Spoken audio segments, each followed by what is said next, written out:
नमस्कार। आप सबके समक्ष आज चौथा वीडियो लाने के लिए मैं आप सबकी बहुत बहुत आभारी हूँ कि आपने बहुत ही प्यार और सहयोग से मुझे पसंद किया। तो आज हमारा चौथा वीडियो इस संदर्भ में है कि योग दर्शन शिक्षा के लिए क्या कहता है। आचार्य विष्णुदेव के अनुसार मूलभूत रूप से भारतीय दर्शन आध्यात्मिक है। इसे यूँ भी कहा जा सकता है कि इसका मूलाधार पर ब्रह्म परमेश्वर की सत्ता स्थापित करना है। इन ऐसे ही षड दर्शनों में से एक है योग दर्शन। मानव की आत्म साक्षात्कार की जिज्ञासा को योग दर्शन बहुत ही व्यवहारिक प्रकार से संतुष्ट करता है। योग दर्शन और शिक्षा को आरंभ करने से पहले यह जान लेना आवश्यक है कि दार्शनिक शिक्षा को किस दृष्टिकोण से देखते हैं। रॉस ने कहा है, शिक्षा के सभी प्रश्न वास्तव में दर्शन के ही प्रश्न हैं। और जॉन डीवी के अनुसार शिक्षा वह प्रयोगशाला है जिसमें दार्शनिक विशिष्टताएं ठोस रूप लेती हैं और उनका परीक्षण होता है। जहां डॉक्टर राधाकृष्णन शिक्षा को मनुष्य के नैतिक विकास का साधन मानते हैं, वहीं जे कृष्णमूर्ति शिक्षा को व्यक्ति के समन्वित विकास की प्रक्रिया मानते हैं। अतः शिक्षा क्या है, कैसी होनी चाहिए, शिक्षा के उद्देश्य क्या हैं, पाठ्यक्रम कैसा है, शिक्षण विधि कैसी हो, अध्यापक और छात्र का संबंध कैसा हो, उनका व्यक्तित्व कैसा हो, शिक्षा में अनुशासन क्या है आदि प्रश्नों का उत्तर विभिन्न दार्शनिक मान्यताओं के अनुसार मतांतर के साथ बताया गया है। आज के वीडियो को पूरा अवश्य देखें, तभी आप समझ पाएंगे कि योग दर्शन शिक्षा से जुड़े प्रश्नों का समाधान कैसे करता है।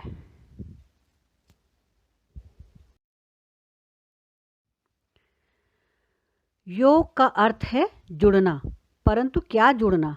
योग दर्शन के अनुसार मनुष्य, प्रकृति, पुरुष और ईश्वर तीनों का योग है। जब पुरुष अर्थात आत्मा प्रकृति की ओर आकृष्ट या जुड़ाव रखती है, तब वह प्रकृति के सुख दुख भोगती है, और जब वह ईश्वर की ओर आकृष्ट होती है, तब वह परमानंद का अनुभव करती है। अतः महर्षि पतंजलि के अनुसार वास्तविक शिक्षा वह है जो मनुष्य की आत्मा को प्राकृतिक तत्व से विलग कर ईश्वर तत्व की ओर उन्मुख करे, उसे परमानंद की अनुभूति कराए। शिक्षा वह है जो मनुष्य की चित्तवृत्तियों को नियंत्रण करना सिखाए। शिक्षा वह है जो बालक को परमानंद की अनुभूति कराए। शिक्षा ही कैवल्य प्राप्ति में सहायक होती है। शिक्षा ही बालक को प्रकृति, पुरुष और ईश्वर के संबंध का बोध कराती है। पतंजलि भाष्य के अनुसार शिक्षा वह प्रक्रिया है जो मनुष्य को अपने लौकिक कर्मों के करने के योग्य बनाती है। योग दर्शन और शिक्षा के उद्देश्य। उद्देश्य वह भाव अथवा विचार है जिसे केंद्र में रखकर कर्म किए जाएं। योग दर्शन शिक्षा के उद्देश्यों में प्रमुखता मोक्ष अथवा कैवल्य प्राप्ति को देता है और शेष सभी उद्देश्यों की उसकी पूर्ति में सहायक मानता है। अतः चित्तवृत्तियों पर नियंत्रण करना, अष्टांग मार्ग का व्यवहारिक ज्ञान प्रदान करना, कर्मेंद्री और ज्ञानेंद्री का विकास करना, प्रकृति, पुरुष और ईश्वर के संबंध का ज्ञान, अंतःकरण का विकास, आत्मिक विकास, लोक कल्याण की भावना का विकास, आनंद की अनुभूति और मुख्य उद्देश्य कैवल्य की प्राप्ति ही योग दर्शन के अनुसार शिक्षा का उद्देश्य है। योग दर्शन और पाठ्यक्रम। योग दर्शन चित्त को मन, बुद्धि, अहंकार का सम्मिलित रूप मानता है और वृत्ति को 5 प्रकार के स्थूल अनुभव और सूक्ष्म संस्कारों से निर्मित मानता है। अतः योग दर्शन का अष्टांग मार्ग मनोवैज्ञानिक और व्यवहारिक है। यह मनुष्य के विकास क्रम के अनुसार ही पाठ्यक्रम में विषयों का ज्ञान प्रदान करने की बात करता है। मनुष्य के विकास क्रम के अनुसार योग दर्शन में पाठ्यक्रम की व्यवस्था के अनुसार शैशवावस्था में 5 ज्ञानेंद्रियां और 5 कर्मेंद्रियों के आधार पर शारीरिक प्रशिक्षण और बाह्य अनुभव से जुड़े विषयों का समावेश होना चाहिए। बाल्यावस्था में बालक को योग और आसन जैसे विषयों का क्रियात्मक ज्ञान प्रदान किया जाना चाहिए। साथ ही भाषा, गणित, सामाजिक विज्ञान, पर्यावरण विज्ञान जैसे विषयों का ज्ञान देना उपयोगी माना गया है। और युवावस्था में सात्विकता और ध्यान का ज्ञान, तर्क, स्मरण और परिपक्वता को प्रोत्साहित करने वाले विषयों का विवेचनात्मक ज्ञान प्रदान करने वाले विषयों का समावेश पाठ्यक्रम में किया जाना चाहिए। योग दर्शन और शिक्षण विधियाँ। अष्टांग योग में 5 नियमों में से एक नियम है स्वाध्याय, अर्थात स्वयं द्वारा ही वस्तु, जगत और आत्म तत्व के संबंधों का ज्ञान प्राप्त किया जाए। अतः योग दर्शन में स्वाध्याय एक महत्वपूर्ण शिक्षण विधि है।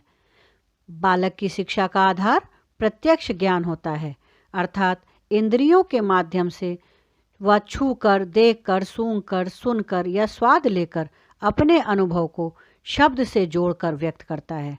अतः प्रारंभ के अध्ययन में या अध्यापक को प्रत्यक्ष विधि का प्रयोग करना चाहिए। इसी प्रकार अनुमान विधि, व्याख्यान विधि, व्याख्या विधि, अभ्यास विधि और सूत्र विधि को योग दर्शन में उपयुक्त माना गया है। योग दर्शन और शिक्षक। योग दर्शन शिक्षक को गुरु के रूप में स्थान प्रदान करता है। गुरुर् ब्रह्मा गुरुर् विष्णु गुरुदेवो महेश्वरा गुरु साक्षात परब्रह्म तस्मै श्री गुरुवे नमः। यम, नियम, आसन, प्राणायाम, प्रत्याहार, ध्यान, समाधि का ज्ञाता गुरु होता है। गुरु को अपने विषय में दक्षता प्राप्त होनी चाहिए। वह विद्यार्थियों के लिए एक आदर्श स्वरूप हो। योग, प्राणायाम और आसन की समस्त अवस्थाओं में प्रवीण होना गुरु की प्रमुख प्राथमिकता होनी चाहिए। योग दर्शन और विद्यार्थी। विद्यार्थी को ईश्वर में आस्थावान होना चाहिए। उसे ईश्वर की सत्ता में विश्वास होना चाहिए। सत्य, अहिंसा, अस्तेय, अपरिग्रह और ब्रह्मचर्य का पालन करने वाला होना चाहिए। 5 नियमों का पालन करने वाला होना चाहिए। नित्य योग और आसन का अभ्यास करने वाला होना चाहिए। शांत चित्त और कैवल्य प्राप्ति के लिए निरंतर प्रयासरत होने वाला योग्य बालक ही योग दर्शन के अनुसार विद्यार्थी कहलाने योग्य है। योग दर्शन और अनुशासन। अनुशासन की प्रथम अवस्था है स्थिर शरीर या आसन का अभ्यास। तदुपरांत मन को एकाग्र करने की अवस्था प्राणायाम, प्रत्याहार। चित्त वृत्तियों की 5 अवस्थाओं क्षिप्त, मूढ़, विक्षिप्त, एकाग्र, निरुद्ध का नियंत्रण ही अनुशासन है। निरुद्ध अवस्था में मनुष्य पूर्ण अनुशासित हो जाता है। निष्कर्षतः योग सूत्र के रचयिता महर्षि पतंजलि यह मानते हैं कि प्रत्येक मनुष्य का स्वयं का विकास परम आवश्यक है। नैतिक दृढ़ता, सात्विक चरित्र की प्राप्ति योग साधना द्वारा ही संभव है। अंततः योग दर्शन की शैक्षिक पृष्ठभूमि अत्यंत आवश्यक है। यह ऐसा व्यवहारिक दर्शन है जो आज भी शिक्षा के लिए महत्वपूर्ण समझा जाता है। यदि विद्यार्थी योग दर्शन के अनुसार अपने व्यक्तित्व में सुधार कर ले और अपने मन पर नियंत्रण कर ले और उस परम सत्ता के साथ अपना जुड़ाव महसूस करे, तो शिक्षा में बालक का उद्धार और विकास स्वभावतः ही संभव है। धन्यवाद। तो योग दर्शन और शिक्षा के महत्वपूर्ण बातें आपको समझ में आ गई होंगी। आशा करती हूँ कि आप सब स्वस्थ रहें, घर पर रहें और सुरक्षित रहें।